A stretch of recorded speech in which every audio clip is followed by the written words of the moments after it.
ಸ್ವಾಮಿ ಬೆಳ್ಳಂದೂರು ತಿರ್ಗಾ ಜಲವೃತವಾಗಿದೆ. ದಯವಿಟ್ಟು ಯಾರು ಬರಕ್ಕೆ ಹೋಗ್ಬೇಡಿ, ಎಲ್ಲ ಮುಳುಗೋಯ್ತೀರಾ. ನೀರು ಫುಟ್ಪಾತು ಯಾವುದು ಗೊತ್ತಾಯ್ತಾ ಇಲ್ಲ, ರೋಡ್ ಯಾವುದು ಫುಟ್ಪಾತ್ ಯಾವುದು ಅಂತ. ಆಲ್ರೆಡಿ ಟ್ರಾಫಿಕ್ ಜಾಮ್ ಆಗಿದೆ. ಫೈರ್ ಇಂಜಿನ್ ಬಂದೈತೆ, ಫೈರ್ ಇಂಜಿನ್ ಬಂದ್ರೂ ಅಲ್ಲಿ ಮುಳುಗೋಗೈತೆ.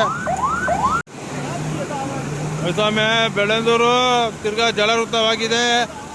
ದಯವಿಟ್ಟು ಯಾರು ಬರಕ್ಕೆ ಹೋಗ್ಬೇಡಿ, ಎಲ್ಲ ಮುಳುಗೋಯ್ತೀರಾ.